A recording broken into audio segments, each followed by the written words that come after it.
Friday and you ready to go get freaky, but sit down somewhere. Because it's Free Me Friday, where we get real, raw, and relevant. I'm going to start off every show with thanking Jesus, thanking the Lord, and whether you like it or not, little heathen and heathenettes. This is a Christian show. So we're going to give God glory for allowing us, me and Pinky, to be up here to talk to y'all every Friday as we get real, raw, and relevant. So y'all, this is episode number 10. And I am so excited before I tell you why, because as you know, my story, and for those of you who don't, let me give you a brief, because you might didn't see the first episode of the intro. You may have never seen me on your timeline or heard my story or seen my beautiful face. So, if this is your first time, let me just introduce myself. I am Apostle Danielle Williams McCord, and this is the Free Me Friday podcast where we get real, raw, and relevant.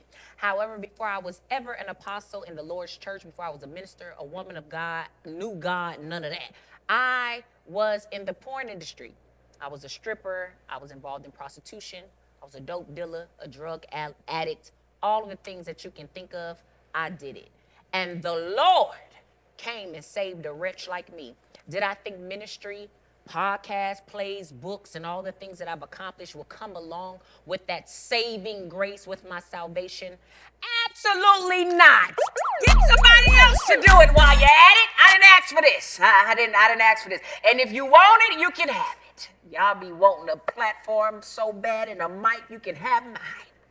You can't have Pinky though, she's mine.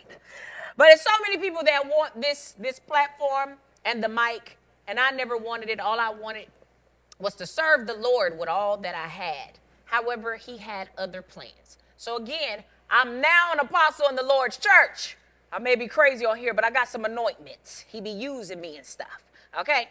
And so we birthed Free Me Fridays, where you and I can get free from whatever has had us in bondage, whatever's had us bound, whatever's having us embarrassed or feeling shame. We're going to get free on today. And so this is my first guest. I'm so excited. I'm so excited. She is near and dear to my heart.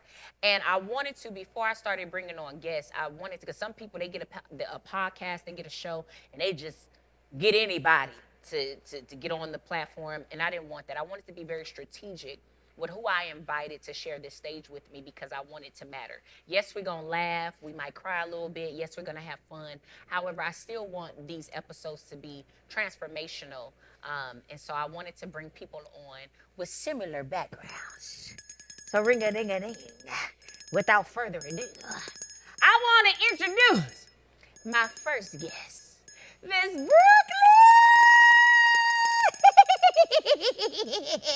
So y'all don't just get the bullhorn, you get the bell too. I can't be stopped. I can't be stopped. Hi, Brooklyn, baby. Hi, my love. First of all, thank you so much for saying yes, because you don't have to say yes. People don't have to be nice to you. They don't have to accept your invitation or your assignment. It is a blessing when people say yes to your vision. So I am so grateful to have you today. I am so grateful to be here today. So grateful. That's good. You know, let me just give them a little background, because I love me some you, and I'm so grateful that I met you. The way I met her was very interesting. Y'all know I did a stage play. I have a stage play, by the way. From Porn to the Pulpit is a book and a stage play, and it might be coming to a city near you. You know what I'm saying? So I put out these auditions for actors, for singers, for actresses. This little lady showed up to the audition. She said, I don't act, but I want to meet you. And I was like, that what sent you here? Let me see what you got. Horrible. Horrible. I'm sorry. Horrible. It was horrible. Oh my God, it was. However, we worked that thing, and she debuted in our Atlanta show at the Atlanta Symphony Hall and killed it. Do you hear me? She did her thing. Definitely. But what made you show up to that audition with your no acting self? I wanted to meet you. Exactly what I said. I wanted to meet you. I had been seeing you for so long, and it's so crazy because how I actually found you on Instagram is because when I got out of jail, I didn't have no Instagram, so I was using my mom's phone. I get her phone, I'm scrolling on Instagram, and I see your auditions, and I see your face. I'm like, no way, no way. And then I heard it was gonna be about your story, so I was like, let me go ahead and DM her. Let me see what's going on, and I'm right here. And you right here, and I'm so glad you did that. It's so many people that are scared to step out and reach out, you know, for different reasons. And I'm so glad that you did, and I'm so glad that I wasn't so caught up in the acting and the audition and the play that I missed the moment. Because if I would have missed that moment, I would have missed this opportunity, and I would have been kicking myself ever since. In the beginning, I said I wanted to interview people with similar backgrounds, and obviously, but you're not a pastor. You're not Definitely a preacher. not. So what makes us similar is I was in the sex industry. I was a stripper. I was a prostitute. I was in the porn industry. And I think you might be able to relate. Can you relate to that? Definitely. Okay. Why? What part of the industry were you in? I was a prostitute. Okay. Just as Danielle said before, in the past, it was so hard for her to say prostitute, but I'm coming to terms with it because that's what I was. And that's big because saying that, because it's hard to say it. Yes. It's so hard. It feels funny to say I was a prostitute.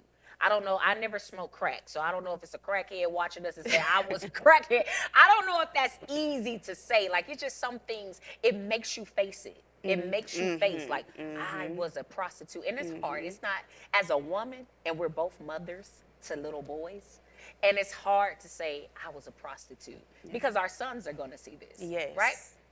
So I get it, but it's freeing in that. It is. It's so It freeing is. to say I was that, but I'm not that anymore. Not no more. Not no more. Period. You hear that? However, we were that, and I do want to know what was the introduction. What introduced you to that lifestyle? So at 16, I had a boyfriend, and his mom was a prostitute and his dad was a pimp. And so he had asked me, like, would you go out of town with me? And I said no. We left it at that. Maybe some months later, I was over his house and his mom brung it up. And so she wanted me to come out of town with her, so I went. The first time I actually, turned a trick, it was a bad experience. Pause. You went out of town to prostitute with your boyfriend mama? Yes. Yes. Yes. The mother-in-law Yes. got you to see how crazy the introductions are. My choir member introduced me to prostitution. Your potential mother-in-law introduced you to prostitution. I did not know that. Yeah. Okay, so you go out of town with your boyfriend's mom and you get your first date. How was that? I was so scared. My heart was racing. And it wasn't for me because that was when I was supposed to stop. But I ended up coming on my menstrual cycle with that client. And that was it. So maybe I go outside, I tell her, and, okay, it's not for you. Maybe when I turned 18 or 19, I started dancing.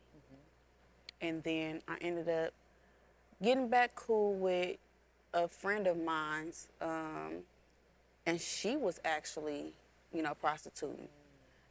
And that's how it started back up. Okay. And so from 18 and 19 to 28, off and on. Wow. But yes. So a full 10-year span. Yes. Off and on with the prostitution. Yes. Because you felt comfortable with the friend because the boyfriend's mom had already introduced you to it. Yep. So when you met the friend, it just opened up Pandora's box all over again. Wow. So how was the life in the industry? And I want to say, how was it? Because I want you to tell me the good and the bad, because some people think it's fast money. It is fast money. Yeah. So you can buy what you want to buy. You can fly where you want to fly. You can do what you want to do. That's, if we're saying the good of it, it's fast money. It's quick money.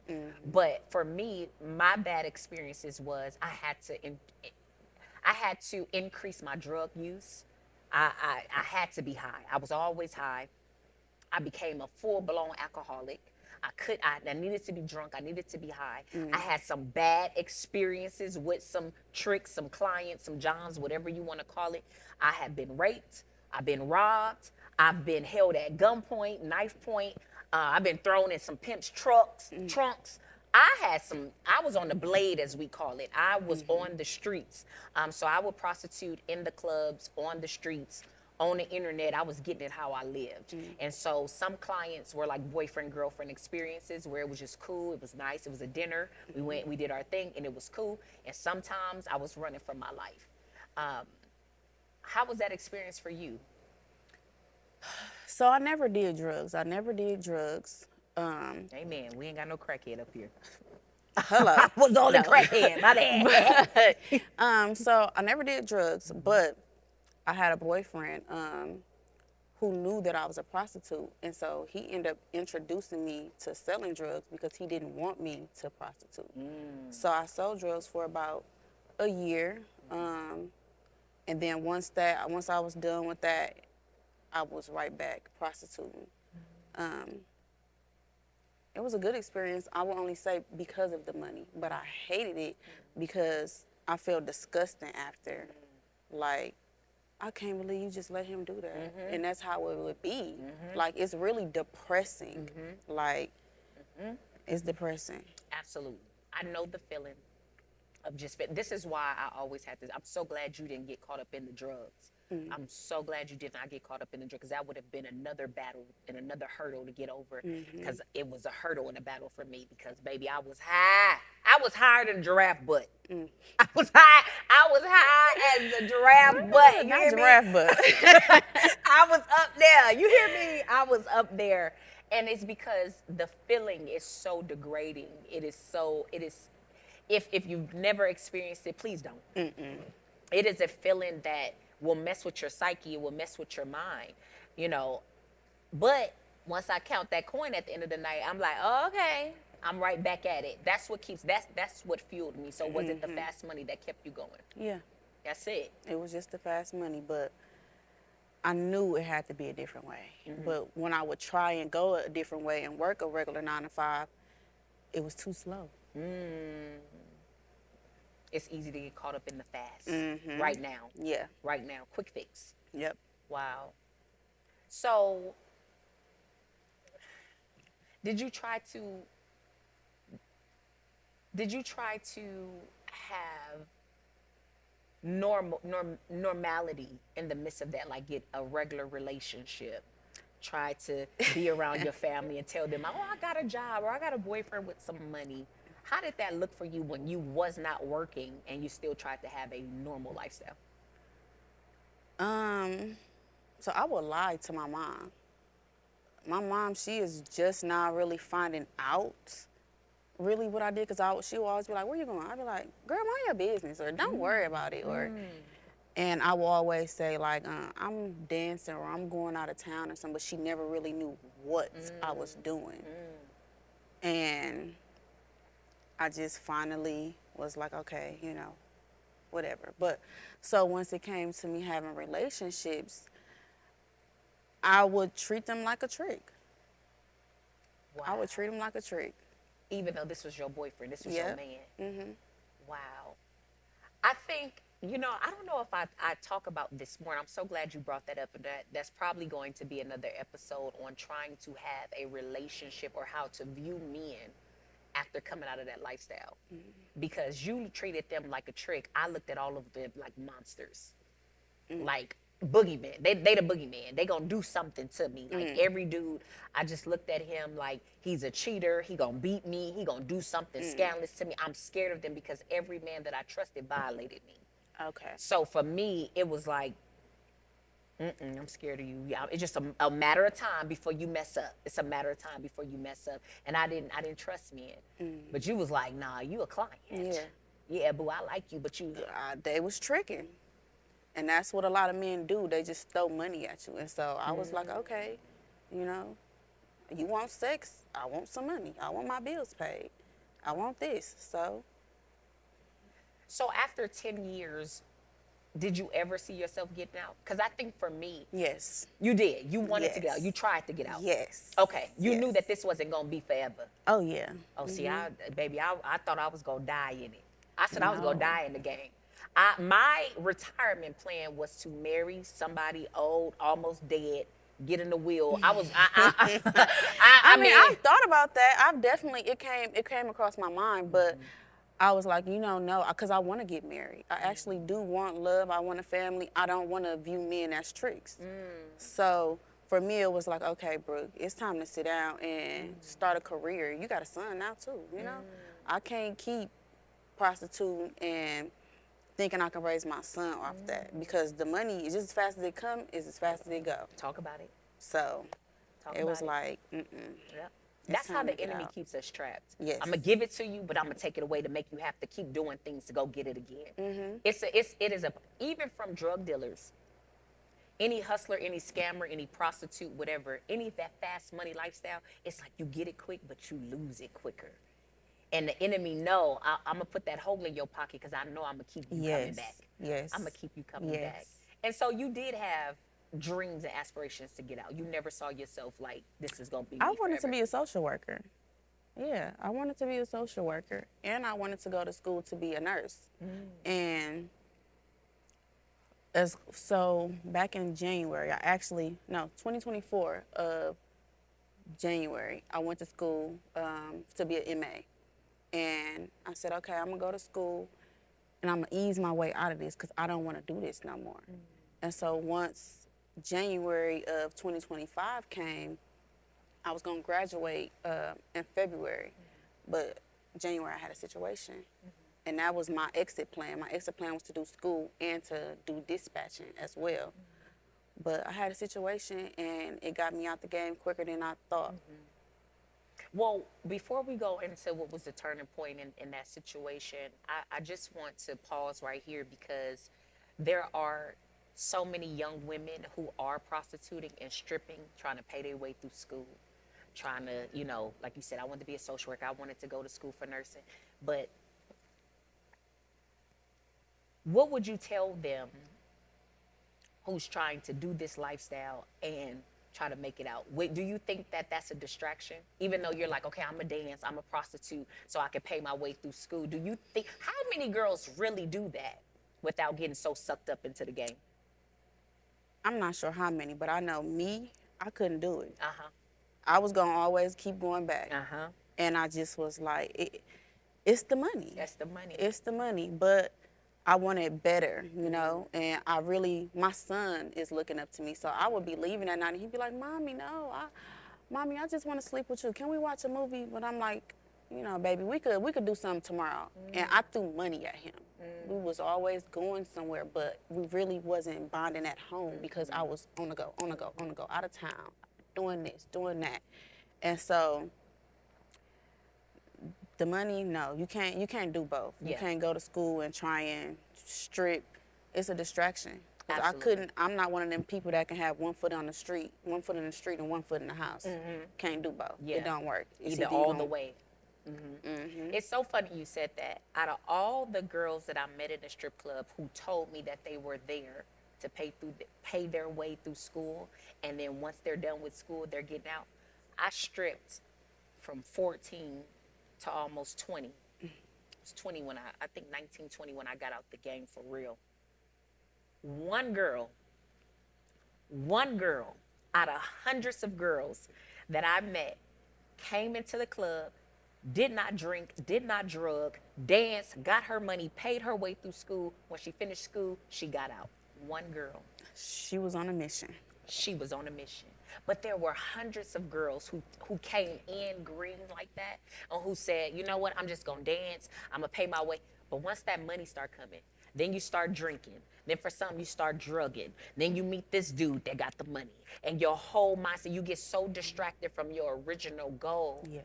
that a lot of times you don't make it through school. A lot of times you don't make it through that career that you're working at because the game is set up and designed to take you out, to wipe you out. It's A like lot a of people don't vacuum. make it out. It's like a vacuum. It That's just- good. It sucks you up. And out of all the years of dancing, I saw one girl paid her way through school, and when she graduated, I never saw her again in that club. And so, Kudos to her. kudos to you, girl, wherever you at. Wherever you at. Shout out. I made it out too, but I ain't working Okay. on nobody. So after all that, Brooklyn, what was the turning point? Because you said 10 years is a long time, in and out. 10 years is definitely a long time. The turning point is when I visioned myself in the woods naked at a client house.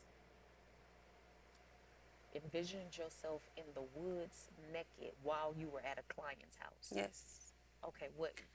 I was giving him a service, and my intuition said, Brooke, get up. And I tried to ignore it. But then it yelled at me and said, Brooke, get up, get up. And I said, okay. I told him, I said, baby, you know what? I'm going to just give you your money back and we going to part ways. He had other plans. And my night ended with me going to jail and him going to the hospital. And we're not going to jump too much in that because it is an open case. It was on the news. We'll drop a news clip in there for you to read it yourself because it's public record. But she's still in the midst of that. However, I want to say that God will use some of the most dramatic and crazy scenarios to get our attention. Yours was in a client that ended up having you go into jail and him going to a hospital. Mine's was me being locked up in the basement for us to finally get. Sometimes it has to get so severe and so crazy for us to sit down. Yes. And so that night where you felt uncomfortable with that client and things went left, they went bad. Yeah. You ended up going to jail. How long were you in jail? 31 days. 31 days. I believe you got out on my birthday. February 26th. Oh, the day after. February 25th is my birthday. And I remember that's when I think you came to the auditions right away, not too long after that. So in that time, while you were away from your son for 31 days, away from your mom, 31 days, probably limited conversations with friends, family for 31 days, what did you feel in that jail cell? Free. I felt free. Oh, I'm gonna start crying. I felt free. I was free, but I was in jail Wow. because I knew I was never going back. You felt free while locked up. Nobody has never asked me that question. Yes. Wow. Yes. I feel like that takes me to the Bible where Paul is like, I'm so saved. I'm so saved. I'm so saved. Because in the Bible, it talks about Paul and Silas being locked up. And they started singing hymns and they started praying. The Bible says at midnight, ooh, I feel the Holy Ghost. At midnight, as they were praying and singing hymns, that I can only imagine what level of freedom you have to be in your mind and your spirit while you chained up, locked up in a cell and still feeling free. It was like a weight lifted off my shoulders. My God. Because, baby, every time I got locked up, I wasn't free. I was locked up. They won't let me out. Hey, guard! See, but I knew I was getting out. I knew I was coming home. That was one thing I knew for sure. I didn't know when, but I knew I was getting out and seeing my baby again. You knew that. Did you pray? How was your relationship with God? I didn't have a relationship with God at all. Wow. So, New Year's, January 1st, I have a video of it in my son's tablet. I knew that I wanted different. So when January 1st, I got a video on my son's tablet, and me and my sister, we are talking about what our New Year's resolution is. I said mine was to get closer to God, to have a relationship with God. And after January 1st, from the 1st to January 27th, I had been talking to God. And I was telling him, God, I want a better situation. I don't want to be in this situation. I want to follow the steps that you have for me. That was what I said in one of my prayers. And sure enough, he made it happen. it happened the way it happened. I can't even say I'm mad at him because I needed that. Because if that didn't happen, I'd still be doing what I'm doing. Really. So, Even during that night, I was talking to the man, and I'm telling him, I want to go home. I feel like I did what I did God made me do what I did because I was telling the man, I said, I'm just going to leave. I said, I'm not going to tell nobody. I said, I'm going to go home. I said, because at the end of the day, I still got to get out and do this. I think in my mind, I really was going to leave. I was probably going to take a little break, but I really think I was going to leave and take some calls like a week later. And God was like, she ain't learned her lesson yet. She ain't learned her lesson. I got to make sure you don't go back. And I want to pause right there because sometimes, a lot of times, people I won't even say just in the streets, I think in life, period, where we get in certain situations and we ask God, you get me out of this, I'm done. You help me, I'm done. If the pregnancy test is negative, I'm done. If the STD test is negative, I'm done. If the case get dismissed, I'm done. And then he do it, and like you said, when that money get low, when you get lonely in that house, when that itch come back and it needs to be scratched, we go right back because we didn't learn yet. And so I believe he turns up the heat even hotter to say, you know what? I'll let you have a horrible experience to save your soul. Yes. I'll let it get so bad to where you have no other choice. Woo, I feel the Holy Ghost. You have no other choice but to run to me and stay with me this time. Because the basement wasn't the first or only situation that I had with a crazy person. I had dudes throw me in the trunk. I've had been drugged where I woke up and 30 men was standing over me. I done had got in the car with dudes that pulled guns and knives out on me. And I fought my way out of it. I made my way. And like you said, I took a break for a couple of days, shook it off, and went right back to it. So let me say this. I've only had 3 horrible experiences. Wow. I had an experience in Miami in 2020. This is when I found your video. Because after my experience, I don't know, I was just searching. I'm a documentary podcast watcher. So I had an experience where, I'm going to keep it short. I ended up going to see a date. And he comes and tells me like, well, my family in the house, let's do a car date. Something in me was saying, no, don't do it. But I still follow him to the park where we was going. And he's like, come up here, come get in the car. Well, I'm getting out the car and walking to his car. I see yellow tape. I see myself on First 48, right? See myself on First 48, I still go. I get in the car, and long story short, he ends up putting a gun up to my head. And I got out of that situation. And so my second situation was in December of 2024. God was trying to give me a warning and say, it's time to sit down. Yeah. But I didn't listen. I didn't have a relationship with God. And so once I had that incident in December, January came.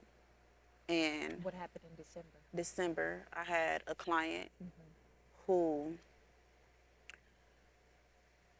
he was upset because I was treating him like what he was, a trick.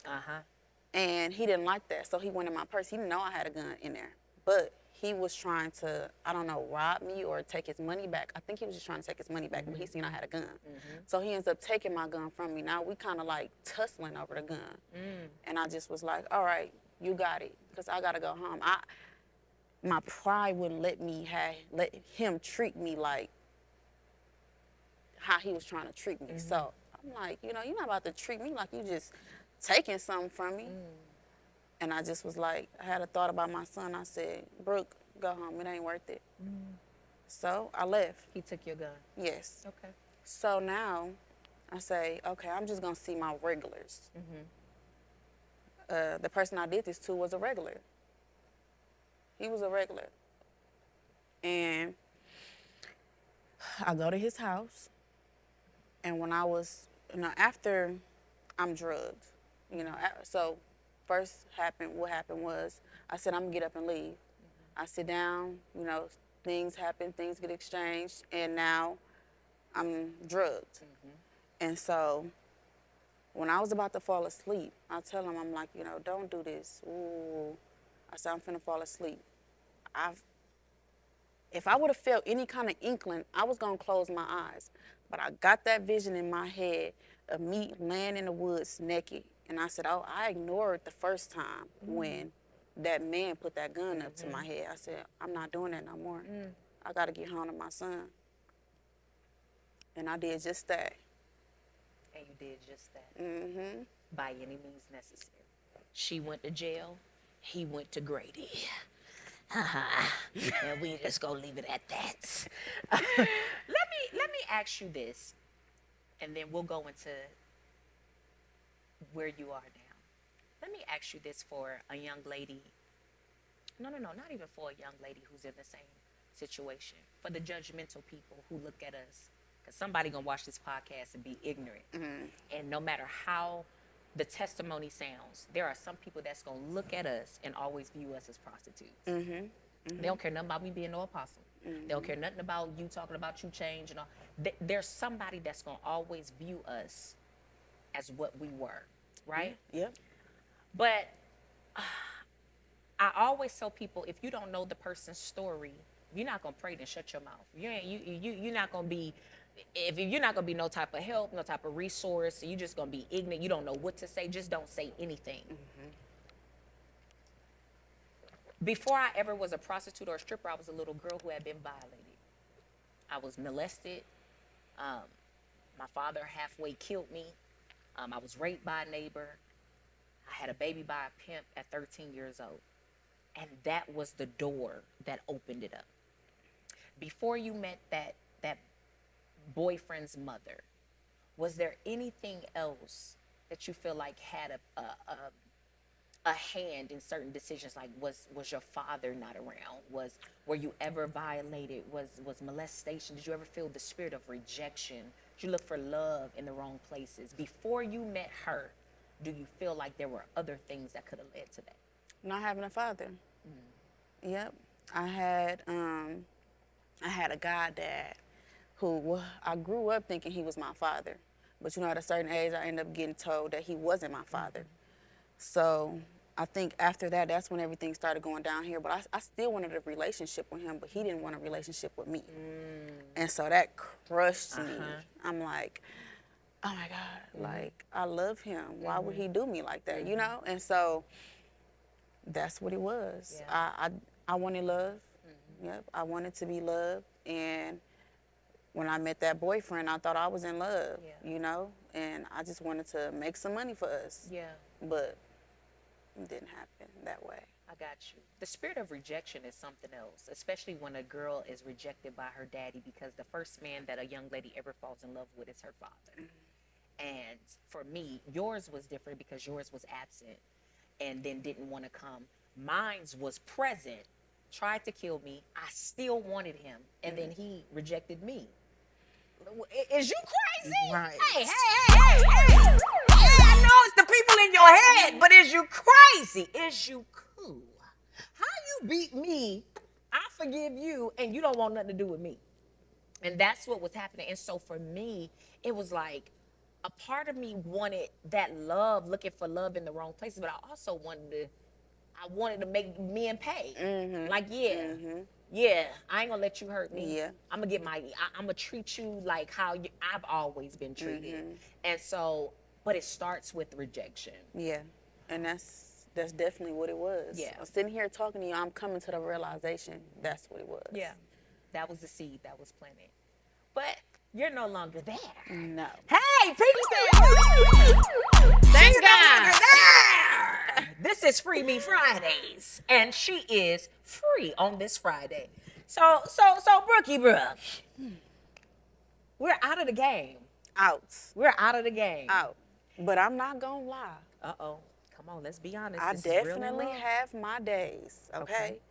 And I had a day this week, the past 2 weeks, I've been fighting demons. And, it's a hard journey when that's all you know. And but when you don't want to disappoint God, when you don't want to be disobedient, I was just like, I had some people, 'cause I tell people all the time, I'm so scared of Jesus. I'm so scared of him. I don't want to disappoint him. But then I got the devil on the other end, like, you'll be all right. But God see everything. You can't get nothing past him. Come on. Nothing. You better go So ahead. I'm just like, okay, you know what? I'm not going to do it. But, okay. Let me say this, because you said I had a moment. How long you been out the game? Since January 27th of 2025. That was 9 months ago. It's still fresh. Fresh. Very fresh. 9 months. Did y'all hear that? This is October. She said January she got out the game. I've been out the game almost 20 years, if not, what was it, 19 going into 20, so almost 20 years. And even I have to fight through certain things. People don't understand you can love God, you can surrender to God, you can be in relationship with God, and yet this flesh will never be saved. And the enemy, when you've been on that side, the enemy not just gonna let you go without a fight. Oh, no. You Oh, think no. he gonna let you just walk your little bald head self up away from him? No, he gonna keep pulling, and he'll use situations, he'll use people, he'll use finances, he'll use loneliness, he'll use depression, whatever it takes to try to get you back. That's how people become backslidden. That's how people can be so into God, in church, serving, and then next thing you know, they back in the club. They back on the block. They back, because the enemy does not stop. And I want somebody who think because I'm so in love with Jesus now, everything is pretty pink road. No. The fight continues. She only out 9 months. I'm out almost 20 years, and I still got to say, the devil is a lie. I will, because I still, you know what I'm saying? These knees, no, they don't work like they used to. But I have not forgot. I haven't forgot. Not just, and let's say, not even just with prostitution. I was on drugs because it numbed the pain. I was an alcoholic because it numbed the pain. I was a shopaholic. I had to buy me something to make me feel good, to numb the pain. And so, regardless of And not to cut you off, I did that with my son. trying to buy him. Yes. I want him to be happy. That was, if I'm sad, oh, we going to the mall, I'm going to get you this, that, and that. Yeah. And so the enemy will use whatever he can to try to get you to come back. And I don't want you to feel less than, Brooke. I don't want you to feel less than because you had a moment. You're going to have a moment 20 years later like me saying, ooh, child, I still know how to get that money. When them bills is more than the bank account, the first thing you're going to think about is, baby, I know how to go get it. And I want to just pause to encourage somebody who feels like, am I less than? Am I not saved? Is my relationship with God really solid the way I think it is? Because I have moments where I want to go back and drink. I have moments where I want to watch porn. I have moments when I want to go lay up from bed to bed. I have moments when I want to pop off. I have many of them moments, okay? Me and Pinky will bust you to the white meat, okay? I have moments where I want to show you how I really feel. But even Jesus was tempted. So if Jesus was tempted, who the heck do you think you are? The Bible talks about giving us self-control, and where there's temptation, there is a way of escape.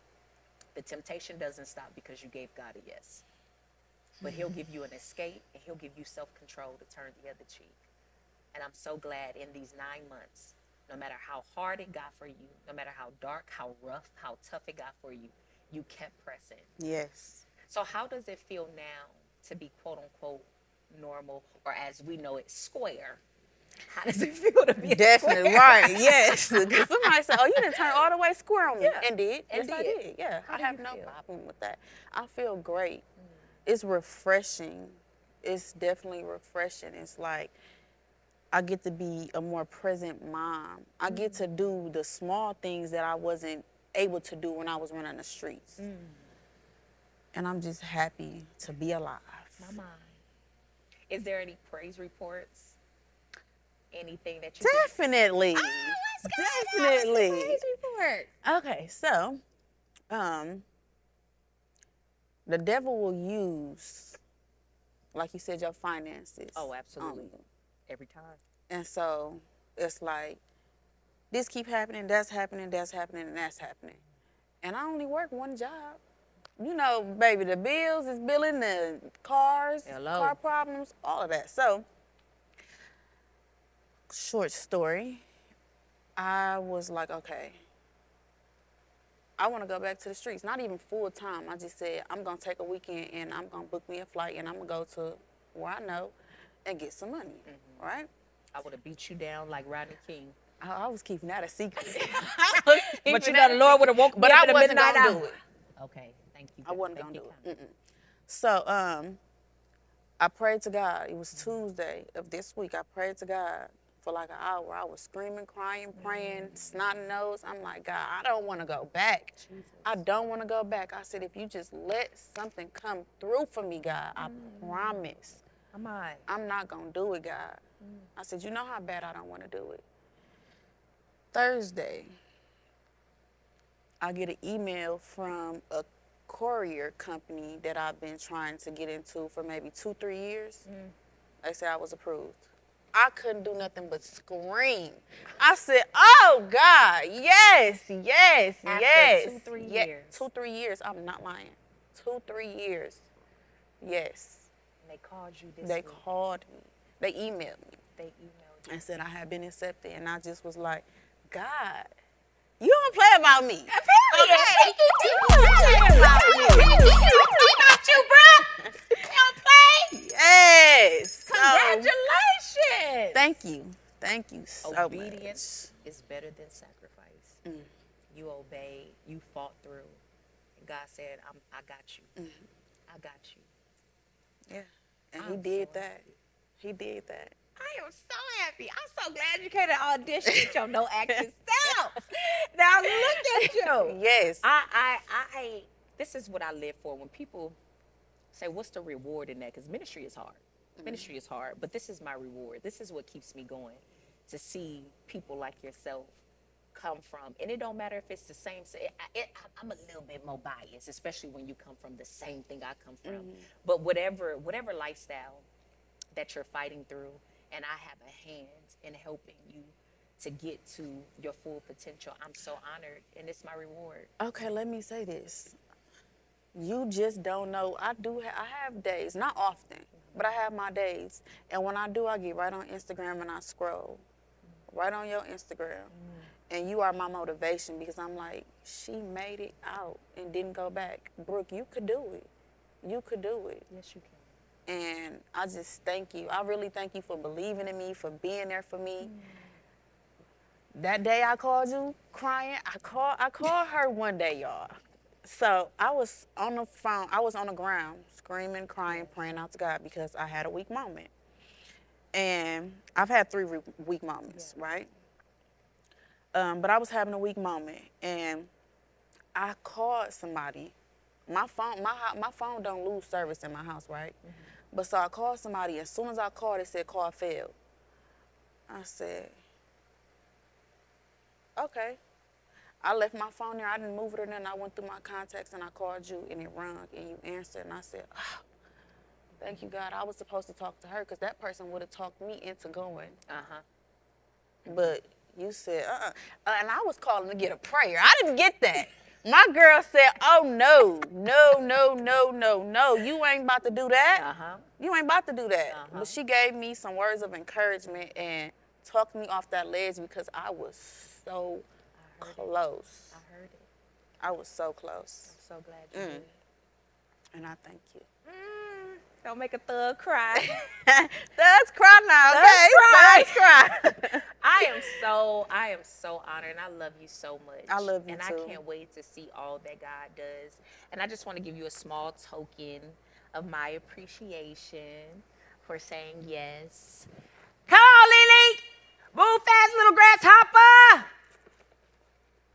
This is so small. I was not expecting anything. I know, but I just want to say thank you. Thank you. And I love you, and I'm here Can I open it?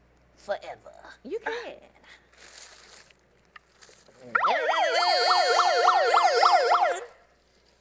Period. Freaky Friday. Thank you. Oh, I didn't see the mic. Yes. Period. you so much. That ain't nothing. That ain't nothing. Oh, baby, it's something. Okay, especially when it's coming from you, my love. Oh, we love you and we thank you. Y'all, I am so excited. We have done episode number 2 with my girl, Miss Brooklyn. When I tell you I'm so full and I'm fighting back tears because this is ministry. This is what salvation and deliverance and healing looks like. And I can proudly say that she is free. On this Free Me Friday. And because Free as can be. Period. I'm sorry. No, don't be sorry. Give it all to me. And because God is no respecter of persons, the same way he freed her, the same way he freed me, he's able to free you too. Whoever, male, female, old or young, black or white, polka dot or purple, God can snatch you up out of anything that you think is too hard. Is there anything too hard for God? Absolutely not. And so I am honored to be able to share a platform with her. She's my first guest, but there will be so many more who have similar testimonies of what God can do. And some of them may not always be all the way out, but as long as you're making your way, God will meet you on the other side. And so thank you for tuning in to Free Me Friday, where we get real, raw, and relevant. For all you brands and companies that want to partner with the Free Me Friday podcast, I want you to go ahead and email us at the email that's on the screen right now. If you got wigs, if you got shoes, if you got bullhorns, if whatever you got going on and you want your company or your brand to be featured on the Free Me Friday podcast, hit us up. Me and Pinky are ready to work with you. Let's talk. Email us now. I can be your brand ambassador. Why not? Me, Jesus, and Pinky. Hit us up right now. Thank you, kindly.